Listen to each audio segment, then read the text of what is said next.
Hi, welcome to Only in Illinois, your weekly recap from Reboot Illinois. I'm Madeline Dubeck here with Matt Dietrich, and this week we wanted to delve into some more detail and discussion about an unprecedented development in the state of Illinois. Some people see it as a leveling of the campaign finance field, others see it as an upending of the standard world order in Illinois.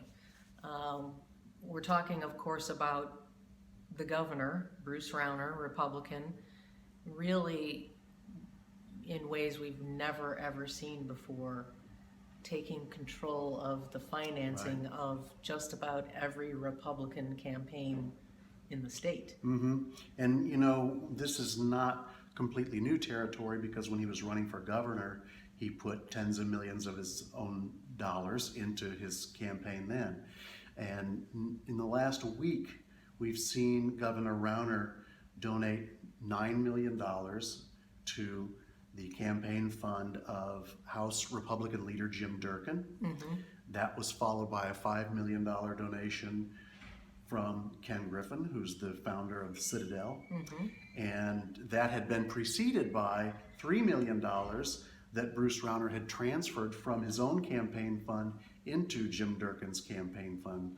This gave the leader of the Republican caucus in the Illinois House $18 million that he can freely spread around among his members, because as we've talked about before, once you get the money into the system, you can give it to any other candidate in any amount that you please. But it's not just that. That's the one big thing that kind of brought this to everyone's attention. Right. But what we've seen is in the 2015-2016 election cycle, Boss Rauner himself has given more than $31 million. And if you go back to 2013, when Governor Rauner became a candidate and first established his campaign fund, he's put in $60 million.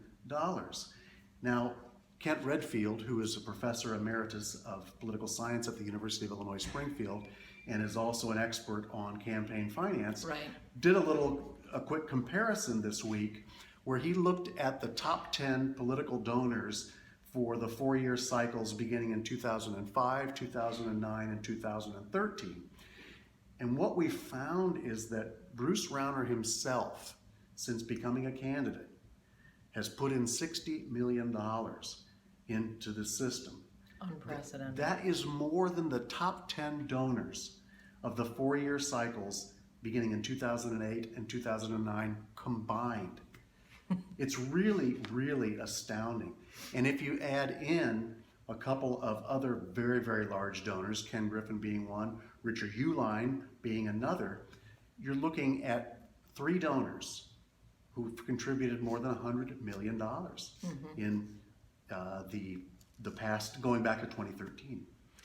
Okay, and so what are some of the possible ramifications of Well, one ramification obviously is that it's not the Democrats controlling all the money this time around. That's the way it's been. So that was the standard old long-standing Illinois order, that the Democrats had the huge fundraising advantage and huge disparity in disposal or access to funds and disposal of the funds. Primarily that money coming from A lot of unions and trial lawyers. Trial attorneys, And of course, John Cullerton is involved, but the really dominant figure is Mike Madigan. Madigan, being the the party House chairman, and he controls party several chairman. of these funds by himself. And both parties have several campaign funds that they can spread money around from. So on that, you do have that it's kind of even things up. And the Republicans say, look, the Democrats right now have $41 million in the campaign funds that they control, and the money's still coming in. So they on that level, it would be sort of a leveling of the playing field. But there's another ramification too, and this is something that Kent Redfield brought up, and that is, in our government, we have 3 branches, and they're supposed to have checks on each other. And when you have Boss Rauner as the leader of the executive branch, exerting this kind of financial power and really developing a dependence from the Republicans who are in the General Assembly. In the legislative branch, there could be a problem there. That kind of takes away the whole balance Checks and of balances. Yeah, it takes away the that's balance built of power. into our democracy. And now, look, and we've talked about this many, many, many times. We've never been crazy about when leaders fund 90% of their members' campaigns, as often happens. Right. But we've usually talked about Because that creates its own dependence. Right, then they do anything that the leader says, whether it helps their district or not. We've always talked about that in the context of one member of the legislative branch controlling another member of the legislative branch. What we have now is a member of the executive branch who is injecting so much money that he sends the signal to Republicans that if you owe being here, you owe your election to me, and you better do what I say. And we've seen it, we saw it in the Senate in the primary cycle when you had a Republican senator who crossed Governor Rauner on a controversial union vote, and Rauner tried to take him out in the primary, spent quite a bit of money, didn't work. But that's probably a downside. It's a little bit academic, I guess, because look, it's control is control. Practically speaking, I think a lot of people out there would argue that it is a leveling of the playing field, and the checks and balances is a very esoteric I agree. situation, Yep. and that the phrase Kent Redfield used was, we've created a boss, Boss Rauner, which dates back to New York politics from several years ago. Tammany Hall. But as I started to say, a lot of people would argue that we have two bosses now because we've had a boss Madigan for quite some time. Right. And practically speaking, that's probably true. And I would say we probably needed this, because all that was going to happen is you were going to have one party dominating more and more and more and more. So this is maybe not ideal, but it is, in a way, you're stirring up some competition. Yeah. And we did need a change in this state. Something more interesting, though, if you're going to talk about checks and balances and the three-part government, there's another branch. There's another branch on that tree. In 2018, Governor Rauner, if he really wants to push this thing on checks and balances, he'd have a chance to go exert some pressure in the judicial branch as well, because in 2018, Supreme Court Justice Ann Burke, who is a Democrat, will be up for retention. And Supreme Court justices in Illinois are elected to 10-year terms, and every 10 years they have to go up for a retention vote. And in a retention situation, you have to get 60% of the voters voting to retain you, and then you stay for another 10 years. Usually those are no problem. It's kind of a token procedure. 2 years ago, Republican Justice Lloyd Carmeier faced a very strong opposition, and this had to do with a tobacco lawsuit and an insurance company. And what happened was, he was up for retention in 2014.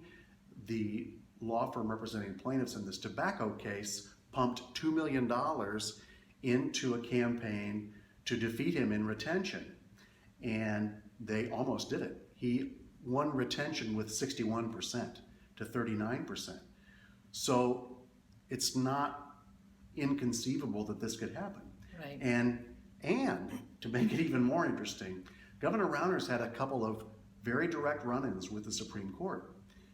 Most recently, the Supreme Court, on a party line vote, knocked down the independent map amendment, which has been one of Rauner's big things. He's been traveling the state all summer long talking about fair maps.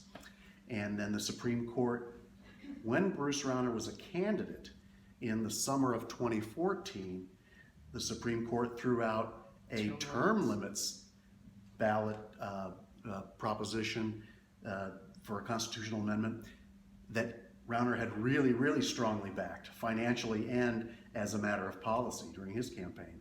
And he's talked about, he's used the word corrupt before, because he thinks that, the process that they're elected and that it's too political. So not inconceivable that in 2 more years, Rauner could take a stab at that. Now, Ann Burke would not be, this would be a totally different target, I think, than dealing with Lloyd Carmeier, who was from downstate. And Ann Burke, of course, is married to Ed Burke, who is right up there with Mike Madigan as far as power. Very, very close to Mike Madigan as far as campaign finance money as well. But look at what's happened. So it'd take a little more than $2 million to knock Ann Burke out of the box, I'm thinking. And from what we've seen from Bruce Rauner's contributions so far, I think $2 million that's change in the sofa cushions. Pennies. Now, one final thing on this. Keep in mind when you're watching the World Series, you're going to see a lot of political ads. Right. You're going to see Mike Madigan in a lot of those political ads being portrayed as and Bruce Rauner. The devil. Right. Well, you will see those. You will see those. But imagine 2 years from now, those same ads where instead of trying to match Republican candidates with Mike Madigan, you would have those same ads paid for by Bruce Rauner or one of his PACs or one of the independent expenditure committees out there, all targeting Ann Burke for being part of the system, for being married to Ed Burke, for being allied with Mike Madigan, whatever. It's not inconceivable. That would be something. We'll see, you're making predictions already, Matt. I'm not making, we're going to save that for next week. All right. So there's a lot to think about there, and if you are thinking about voting anytime soon, you might want to think about all of this, and do you want to support Boss Rauner, or do you want to support Boss Madigan? Right. Pick your boss. Pick your boss, but also you pick your resources and make sure you educate yourself before you go vote. We've got several tools to help you do that. We have our fact checks as part of our exclusive partnership with PolitiFact, and we are PolitiFact Illinois as well as Reboot Illinois.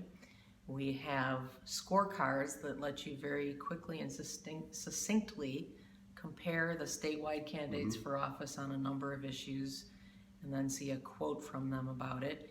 And then finally we did a lengthy essay questionnaire with the Better Government Association where you can see unfiltered the candidates in their own words answering questions from those two like-minded organizations. So click this link right here, right above me, and it'll take you right there. All right. That's it for this week. Thanks for being with us. We'll see you on the next edition of Only in Illinois.